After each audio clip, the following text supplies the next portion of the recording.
Good morning, good morning, good morning. Welcome to another episode of On the Couch with Creatives. Now, I know I say good morning, that's because I'm here in the UK, but if you're joining us from anywhere else in the world, good afternoon or good evening.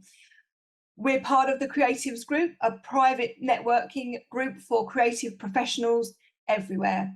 We help to support you learn, grow, and develop your creative business. I'm Melanie Perry, and this is Julie Hyde-Mew. And who have we got on the couch today, Julie?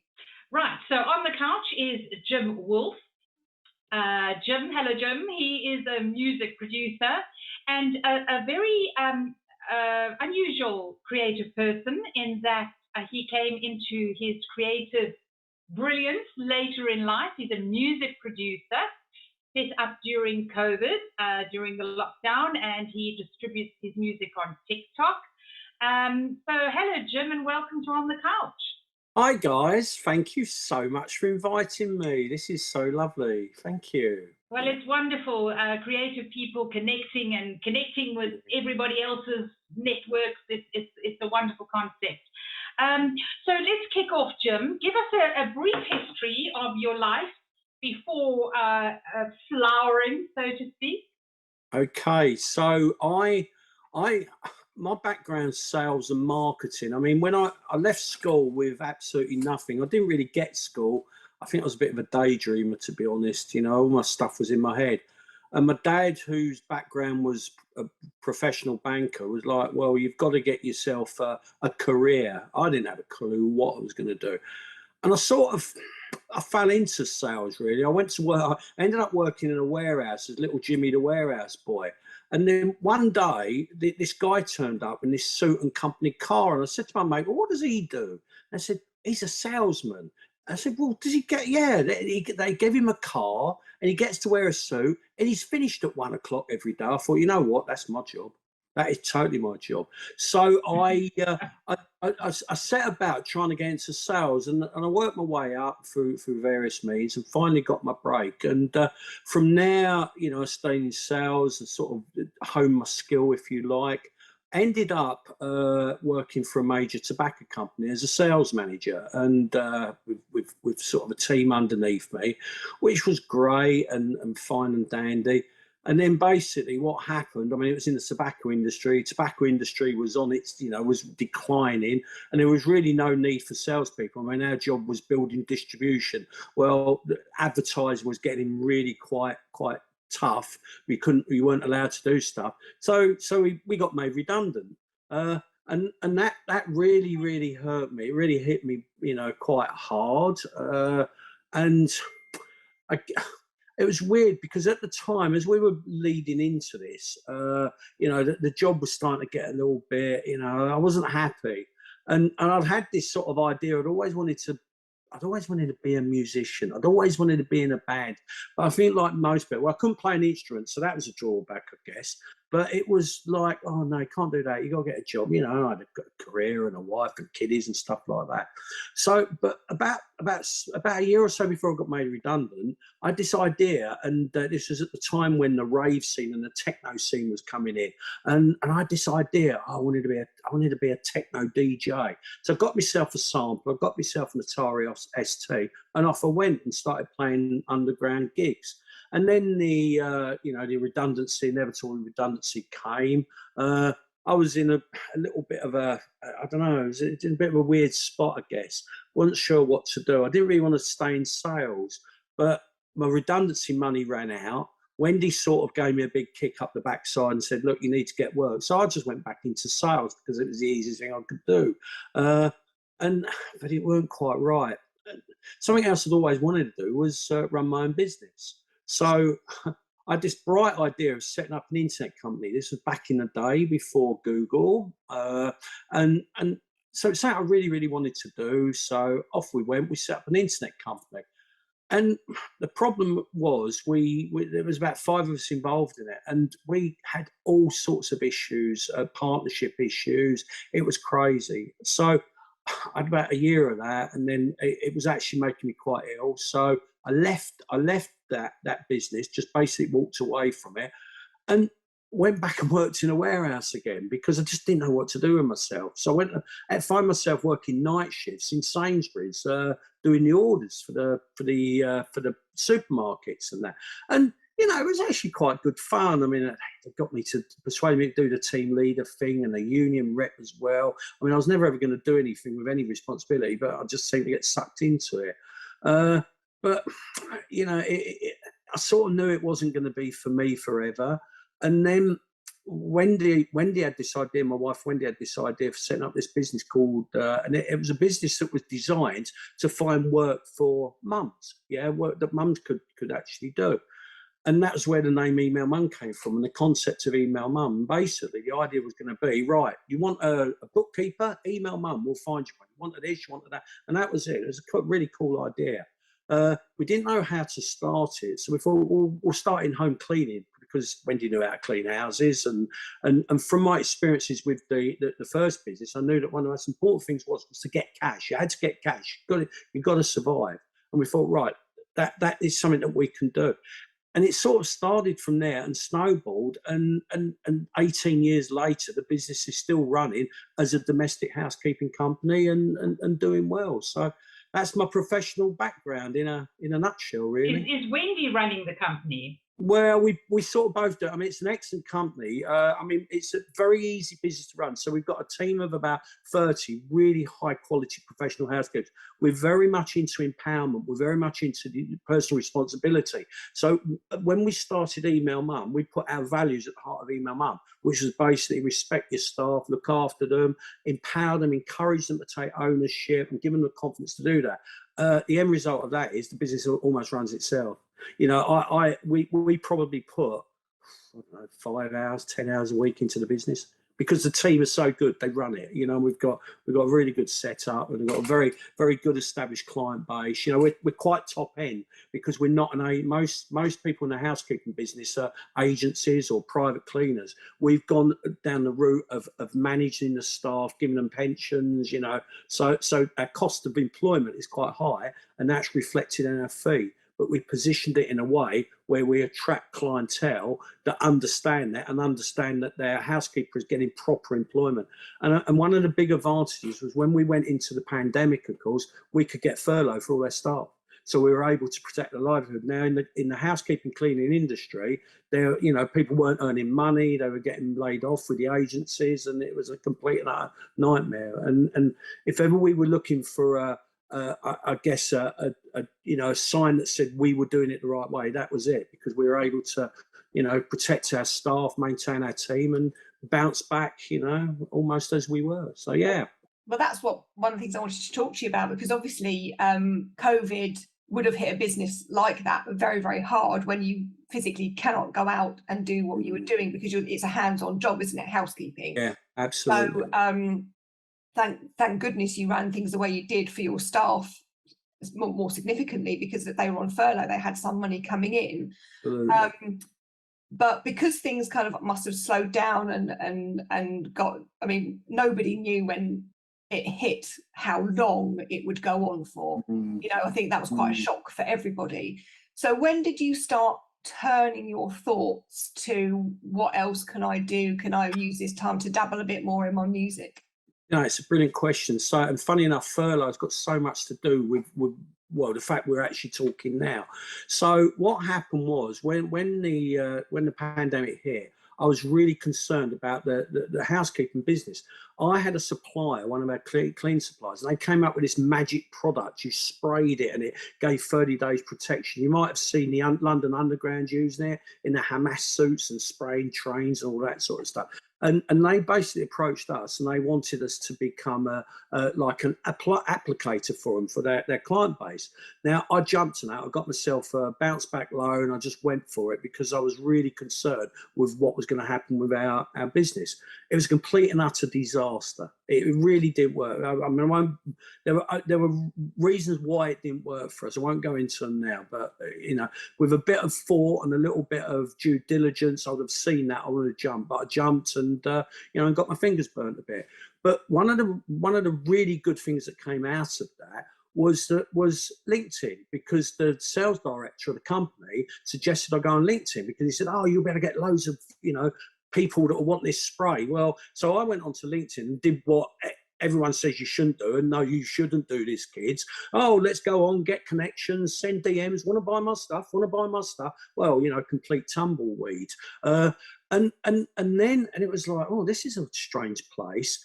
But there was something about the platform that was interesting to me. I've not really been a social media guy because I didn't need to market or advertise a business. We had established clientele. You know, we spent about $2,000 on marketing in the last 17 years because I understood SEO and I was able to get good SEO ranking on Google, and that's what brought our business in.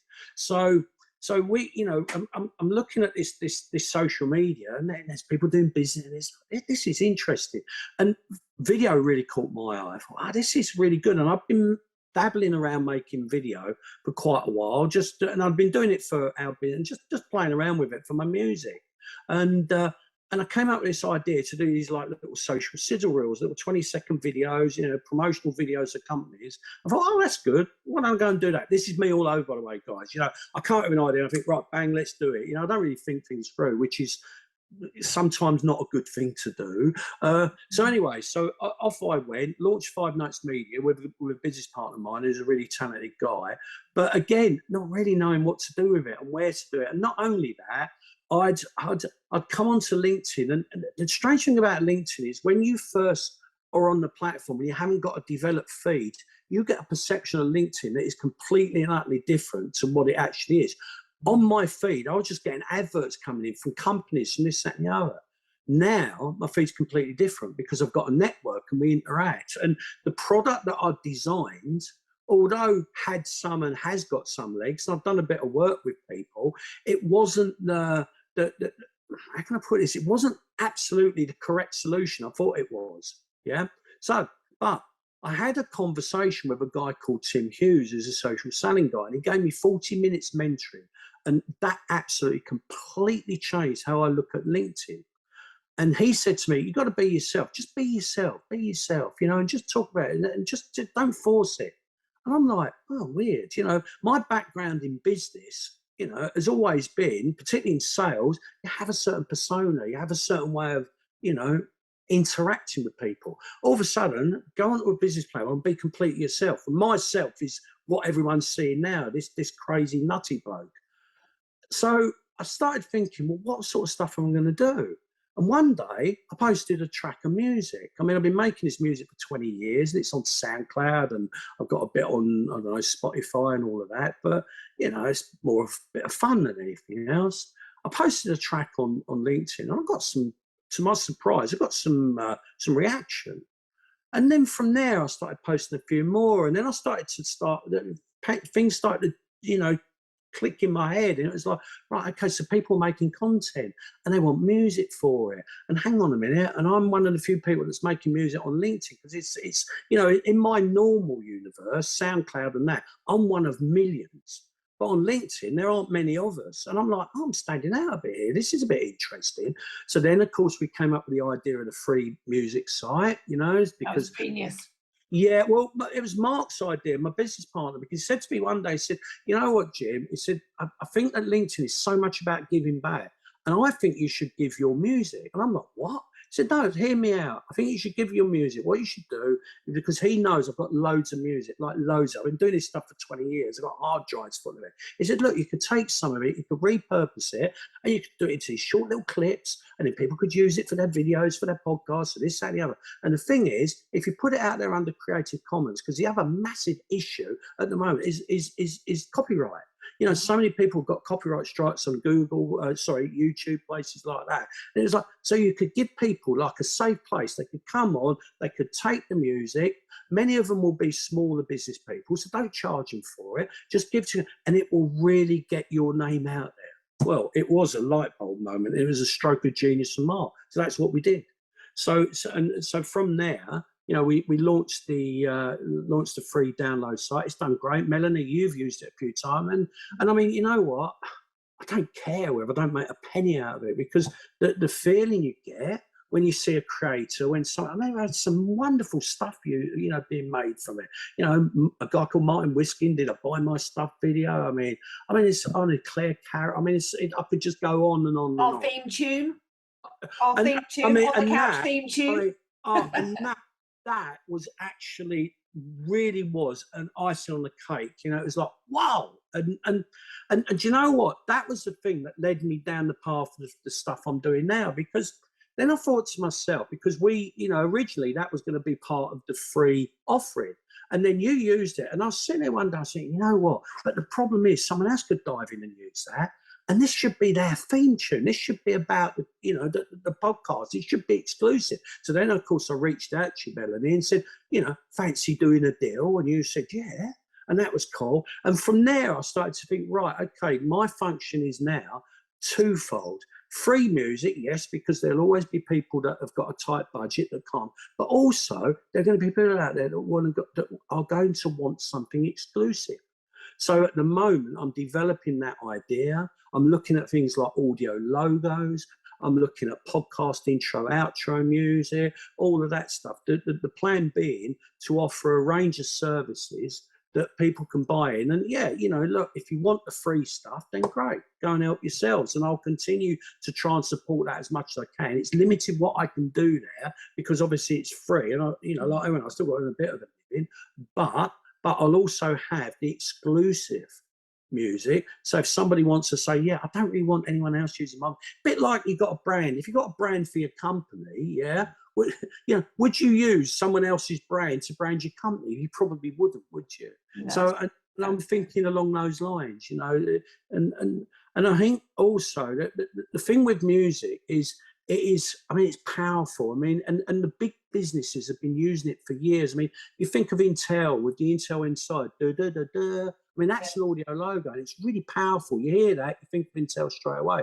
Now, back in the day, it wasn't really worth anyone other than a company that had a big advertising budget that could go on telly, go on radio, this, that, and other, to use an audio logo. But the game's changed, hasn't it? You know, we're all on social media. You can get your TikTok, you can get that, you can broadcast. We're all making videos on places like LinkedIn. So now I generally believe that there is a good case to be stated for exclusive music for well, I think for any brand. Yeah. Well, so many people are putting so much on social media now.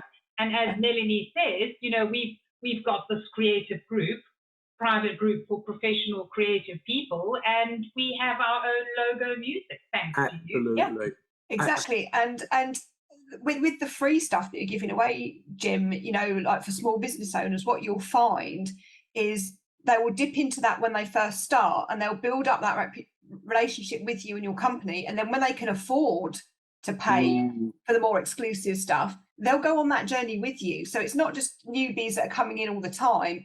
Absolutely. They will follow through, because you know me, Jim, I do a lot of animations and motion graphics and stuff like that. So for me, like audio idents and audio, like the ping ping ping for a logo is really, really important.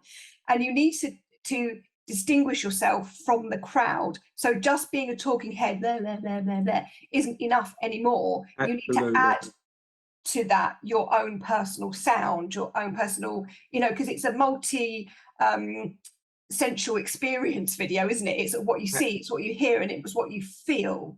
Absolutely. And I always talk about music, you know, people like adverts, you see adverts, I go on about this all the time to all of my clients. When you see adverts on the TV, you will not see, with the exception of maybe the odd charity advert, but you will not see a commercial without music. Absolutely. You won't, because the emotion that pulls you in, it plays on the senses. Absolutely. I mean, I did something really interesting a while ago, and I mean, it's on my feed somewhere if people want to look at it. I did a video, yeah, and I did it in 2 bits. And the first bit I did, it was just me doing a bit of exercise, you know, it was just nuts me, wasn't it, yeah? But the first bit I did me doing the with no music whatsoever. And I just played it through. And then the next bit I did, I put the music in. And the difference, I mean, it made the old boy look like he had a bit of energy, yeah? And I put that out there, and the point behind it was to sort of demonstrate, yeah. Now look, it's not always the right time and place to use music, but But the trick is knowing when to use it and how to use it. Mm. And again, you know, something that I'm hoping to do as I get more into the community. You know, I think my role within the community now is to be the voice of music, if you like, and to try and help people in the community to understand how to use it, to you know, to how to that sort of stuff. That's where I'm hoping to go with this long term. Yeah, and I'm you know, thrilled and delighted to help you with that as well, Jim, because No, again, a lot of people say, oh, I can't have music because I'm talking.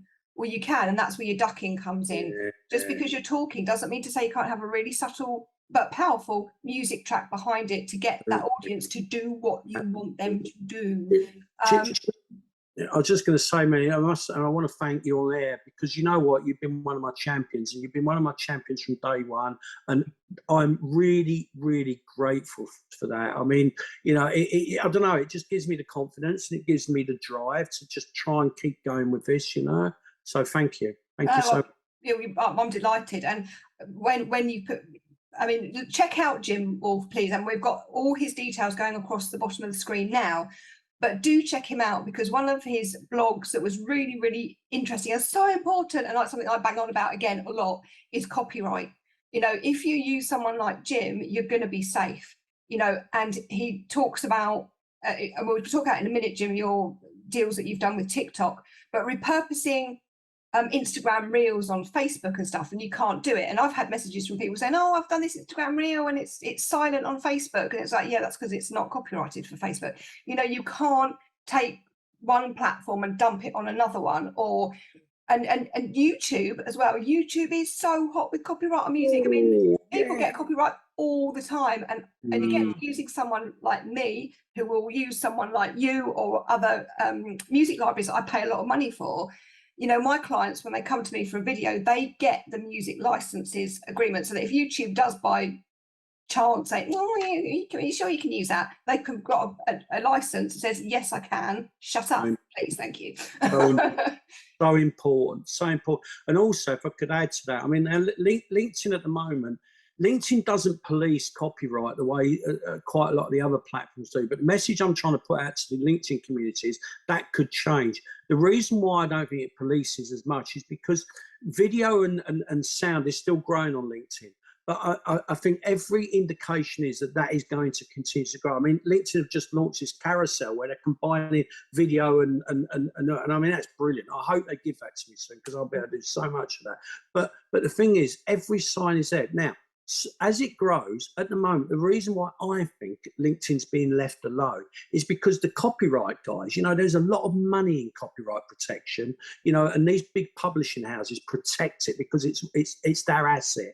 Sooner or later, as this grows, they're going to start turning their attention to LinkedIn. Now, here's the thing. You know, we create content, and what we want is we want our content to be up there and stay up there. It's part of our digital footprint. If you've created content for your business and then all of a sudden a copyright guy comes in, they'll just take it down and then it no longer exists. So my message to people in the communities: create your content, particularly if it's business content. Look, if it's something where you're just doing a nuts TikTok video and you don't really care, so what? It doesn't matter. If it disappears, it disappears. But if it's part of your brand, if it's part of the investment that you're making in your business to create your profile, you don't want that disappearing in 3 to 4 years, do you? Or a 20 or 30 or 40 grand fine. Which absolutely is really a risk, and it can be a risk. There have been some horrendous examples on YouTube where they've gone after people, you know. I don't care whether you're a small business or not. And the thing with copyright is ignorance is not an excuse in copyright law.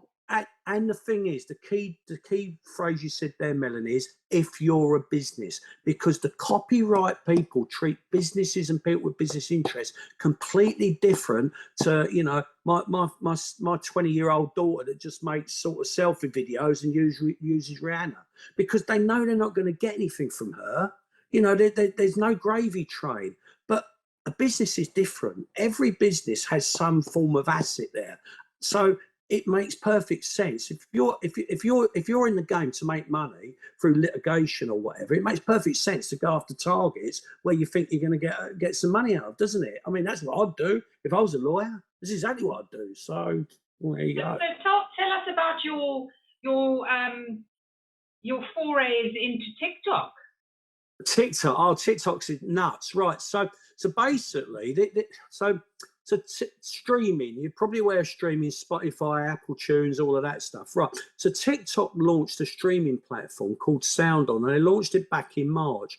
And I heard about it, and what they were saying was, you know, look, this is different. We're not going to take so much money out of you in terms of streaming. You're going to get 100% of royalties. It will change after a year, but to start with. But this is the thing that really, really attracted me to it. What we're also going to do, we're going to put your music and make it available on TikTok. So anyone making a video, if they find one of your tracks, they'll use your track, and you will get a royalty payment for that track. Now, for me, that was a huge game changer because TikTok is growing and growing and growing. And so TikTok actually pays you the royalty. Right. So this is how it works. So basically, that was a deal. So then I signed up to Sound On because I thought, you know what, I'm jumping on this. No doubt. I mean, I've got other streaming agreements with other companies, but I thought, right, I'm getting onto this. So basically, this is what happened. So I create a track. I upload a track onto Sound On, and then what they'll do is, and I have to do two things. I have to do a full track, and I have to do a minute section as well. I throw that up there, and then what happens? It passes through, and then it goes onto the TikTok music catalog. You still have to find it, yeah, and then that's it. And then from that point, if somebody uses that piece of music in creating a video, I get a payment. Now the payment's really small. It's something like 0.3 of a pence, something mad, yeah. But the thing is with streaming, and the thing is with this, it's all about playing a numbers game. Now all you need is to get a bit of viral action, and away you go. Now I'm still very new on it. I'm still building the catalogue, but something really interesting happened. I woke up, when was it, last Thursday, and because I'm getting a bit obsessed, I'm checking my TikTok every day. Who's using my videos? And in one day, I'd had 96 videos created just like that, and that's from a very, very small base of tracks. So I'm thinking to myself, you know what? I mean, look, I'm not going to get rich on it. I'm definitely not, because the numbers, you know, I'd have to be, I don't know, Coldplay. Yeah. But so how much did you earn from the 96 users? About fragments.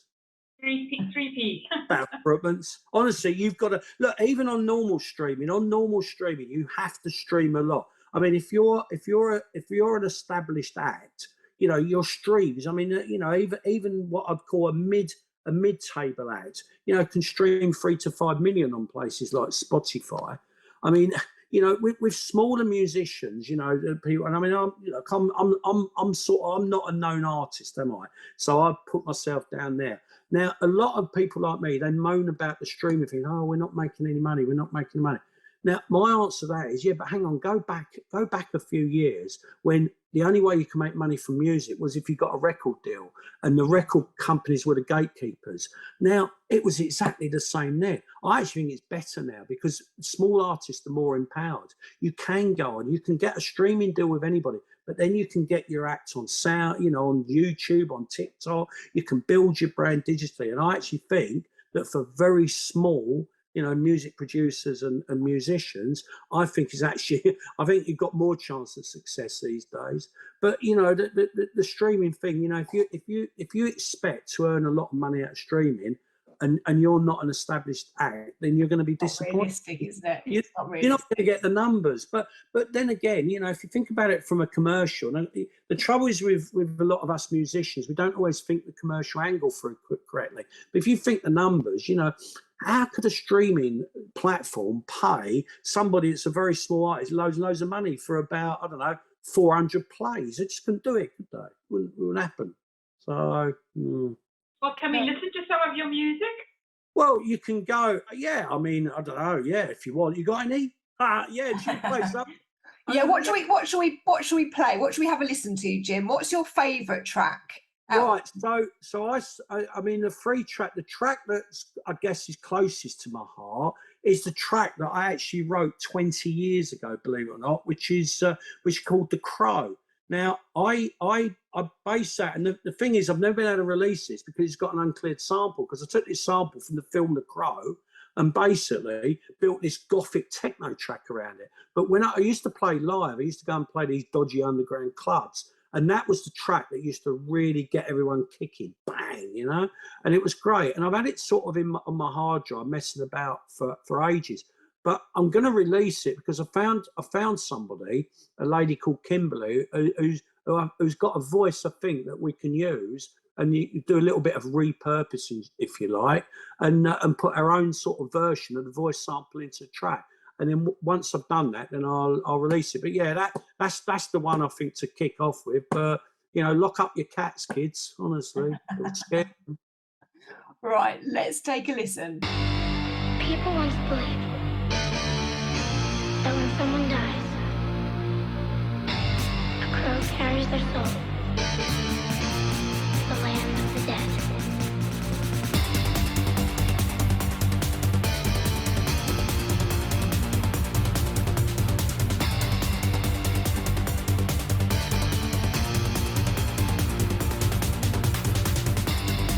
People once believed that when someone dies, a crow carries their soul to the land of the dead.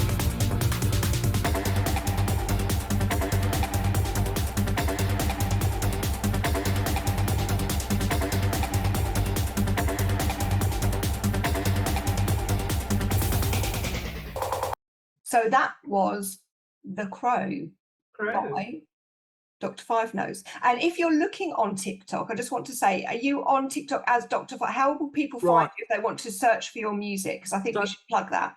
That's a really good question. So to try and search for me as my music, if you want to use my music, then you could. Right, I've got loads of names. Yeah. So Dr. Five Notes. If you type in Dr. Five Notes, tracks will come up.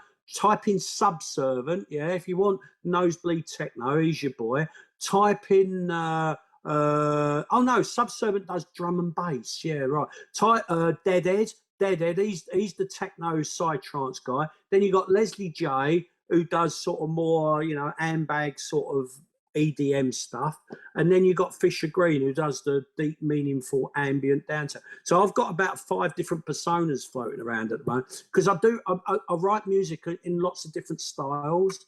And a wise music man once told me that you need to categorize yourself with your musical styles, as everyone gets a bit confused. So I've always had lots of different personas, and that's what I'm doing on LinkedIn. I mean, look, my TikTok handle is, I've got 2. I've got Jimmy Five Notes, but the trouble with Jimmy Five Notes at the moment, he's got a bit political, you know. So if you don't want to listen to an old boy going on about political stuff, probably best leave him alone. And then I've got Scared Cat Music. Well, Scared Cat Music, I guess, is more my music site, and on there I put little videos up of me showing plugins that I'm using or in my studio, and occasionally I'll do a little bit of a live stuff on it. Excuse me. Yeah, so Scared Cat Music's the one if you want to get more into music. Jimmy Five Notes if you want to, I don't know, start a revolution, I suppose. And what about somebody like Melanie or me? We're doing a video and we want like a children's teddy bear's picnic theme or something a little bit romantic and dreamy. How do we find you? The best way would be to go straight onto the free music download site, which you can find on the Five Notes Media website, which is currently being done, but it's there at the moment. There's a page that says the free music. Now on that site, there are about 400 free music clips. So that's the starting point. Now, but one thing I will say, because it's a free music resource and because I'm limited to what I can do with it, I'm hoping to address this over time, the variety could expand a bit, if I'm honest. Yeah, it really could. I mean, it's quite strong on dancey music and, you know, and crazy, because that's where most of my catalogue lies. There's not really anything classical. I need to do some stuff there. And there's little bits of dreamy stuff. There's a bit of light stuff, but not much. Yeah, I mean, it does need work on, but it's a starting point. But then what I'd say to anybody is, if you go on there and it's not what you're looking for, then it may be that you might have to give me some pennies because I can make something for you. Yeah. Right. Yeah, absolutely. And then just have a chat with you Wow. and see how that can work out. But just keeping an eye on the time, because this is nearly an hour already, would you believe? I know.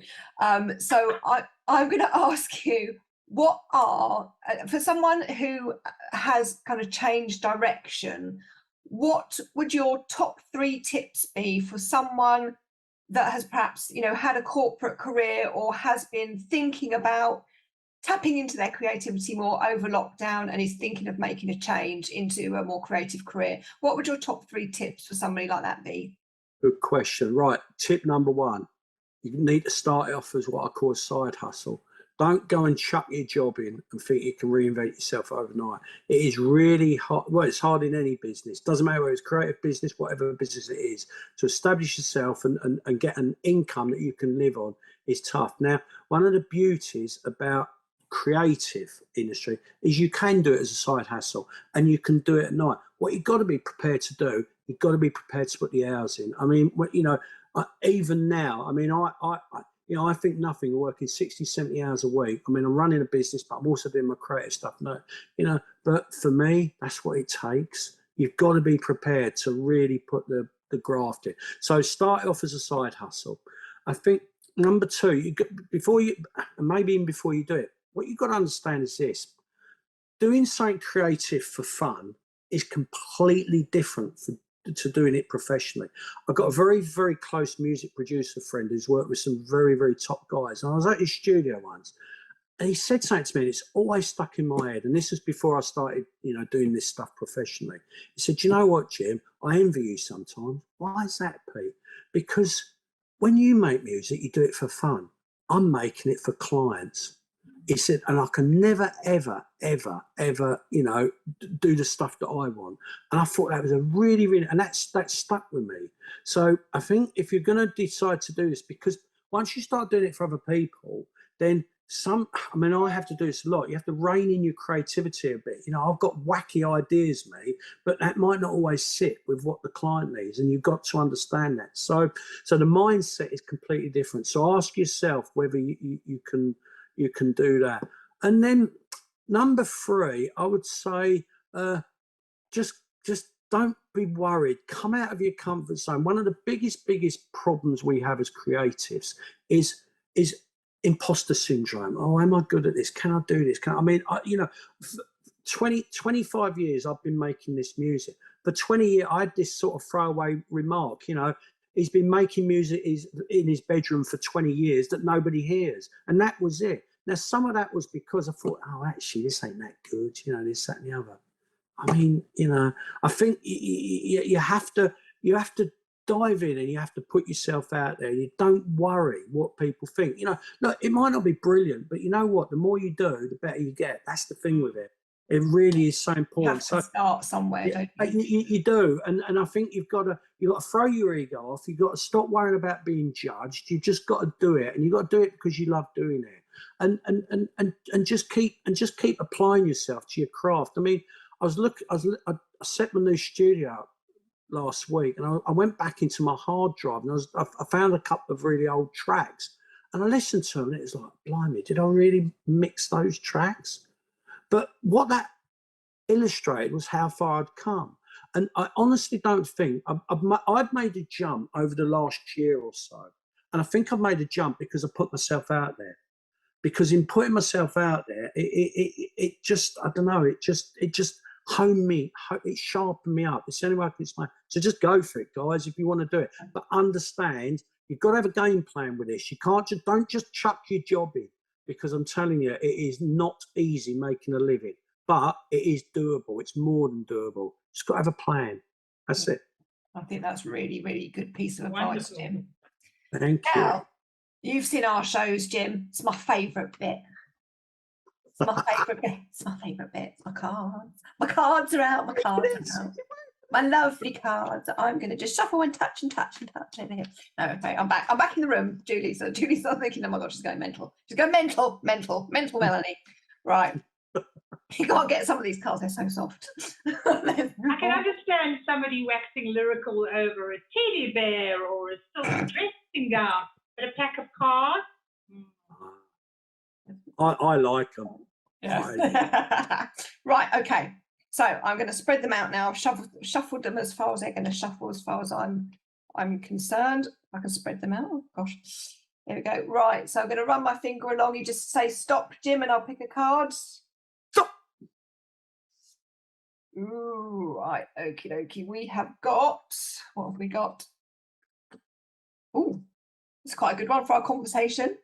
We have got, oops, where's my camera? There's adaptability. Well, you certainly need that, don't you? If you're changing your life path from corporate to creative, like you do, Jim, or That you is- have. That's spooky. A That lot of these very have been spooky. spooky with our guests, haven't they? It's kind of like, you know, feels so spooky, and you know, and yeah, it is. It is such an important thing, and you know, I think it's even more important today because I was talking to someone earlier on about careers. When I first started in my career, it was always job for life, wasn't it? But the world changes, and it changes so rapidly, and it continues. And I think adaptability is a massively important skill that everyone could actually do with having, because you just can't sit in your comfort zone anymore. You just can't. You've got to come out of it, and you've got to be prepared to adapt. And sometimes that may be adapting and doing stuff you don't really want to do. And I've done that. I really have. But the really, one of the big life lessons I've learned is I've gone out and done stuff I didn't really want to do, but it's led to something that actually I did want to do. So, you know. yeah, I think that's true. I mean, and today, as you say, in today's fast-paced world, you can't stand still. You can't be inflexible. You can't, because you don't know what the world's going to throw at you. I mean, you know, say 2 years ago, who would have thought we'd have been in a position where practically the entire world was going to shut down? Absolutely. And push. The world shut down, and yes, there were obviously very tragic and negative aspects of the lockdown, but also positive and creative aspects, because so many people sat and stared at the wall and thought, what do I do now? And the brain just exploded. And I know plenty of people who reacted to the lockdown by becoming extremely creative, and you're obviously one of those too. Yeah. Yeah, it sort of worked for me. I mean, it really did. You know, it really did. It really did. So it's good. Yeah. It's very good. I do. I agree. I agree. And you know, I think one of the questions on the cards is, you know, how could more adaptability improve the world? But I think we've seen that in lockdown, haven't we? I mean, we have seen that people have been forced to adapt. And actually, it's shown us that as human beings, we're actually quite good at adapting when our back's against the wall. You know, and any person who's been in that situation where they've kind of been teetering on the edge of a precipice and they've had to turn their life around, or something really unexpected or awful has happened, you know, we do cope with things surprisingly well if we make our minds up that we are going to do that. Yeah, I agree. I agree 100%. I really do with that.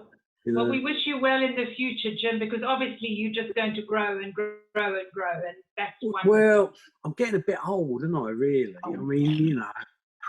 So, but that's again it's really amazing. I mean, I find myself now, you know, with I guess a second lease of life when it comes to work. You know, I was, you know, what, a year or 2 years ago. Because the family business has been running well for quite a while, and I mean, I've been making my music, but doing it for fun. I mean, now, I mean, I'm just working like nuts at the moment, just making this stuff, trying to make this stuff happen. It's great fun. It's great fun. Good. You know, that's the best when you make a living or you have a lifestyle surrounded by fun, and you have obviously a love and a passion for something. Absolutely, but one final thing I do want to add, though, and I think it's quite important. Look, you know, having said all that, it's great. But look, for me, it's easy, isn't it? I mean, I have a successful business. You know, that supports me. I've got food coming in on the table, so it's great for me to, you know, feed my ego a bit and come and do a little bit of this sort of stuff. It's fantastic. I can do it. You know. But you know, it's hard. It is hard for a lot of people to do that, and I'd hate anyone to watch this and think, oh yeah, you know, he just sounds, you know, I am in a very privileged position. Okay, I had to work very hard to get there. I had to establish a business to be able to give me the springboard to do this, but I am in a very privileged position. So, you know, I can go on this journey, can't I? You know, without any real fear. It's a journey that many creative people will go along with you as a member of the creative community. If anybody out there wants to become a member, just email Melanie or me, connect with us, connect with people like Jim, connect with their networks, and also supporting and encouraging people, you'll get the same encouragement and support from other creative people. Yeah. Can we listen to another piece of your music playing us out, Jim? Just to play I'd us love- out, yeah, what would you like Yeah, to play? right. The one I'd really like to choose is a track called Kimberly's Words. And the reason I'd like to choose that, because that came about as LinkedIn. LinkedIn was a power. So I connected with Kimberly. Kimberly's a poet and an artist. She's got this amazing voice. I don't know if you're aware of the track by The Orb called Little Fluffy Clouds with Ricky Lee Jones. What were the skies like when you had that song? I've been searching for my Orb voice for years. And Kimberly sent me some voice recordings one day. I thought, hang on a minute. And I stuck it through a delay, and it was this wonderful little bit of poetry. And then that track built from Kimberly's voice, hence the reason Kimberly's Words. And then I put a little bit of art. Well, the art is Kimberly's art.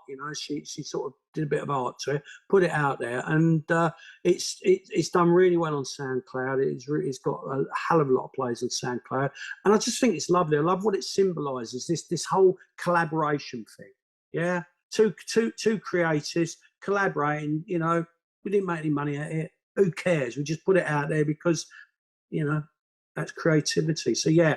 If you could play us out with that, that would be wicked, guys. And thank you so much for inviting me on. It's been a blast. Sorry I've gone on a bit, but No, it's been delightful. We've thoroughly enjoyed ourselves, haven't we, Julie? Okay, so to play us out, it's Kimberly's Words.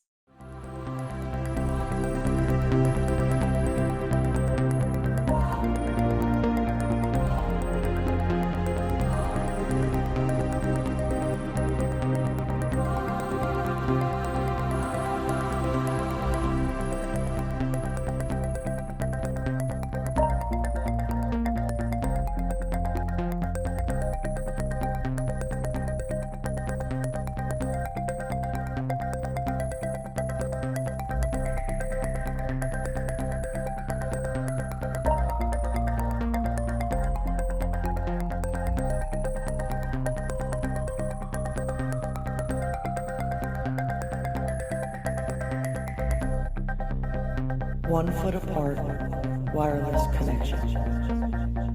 Texted voices clamoring to compete. Drained by all the digital subjection. I wonder, is real life now obsolete?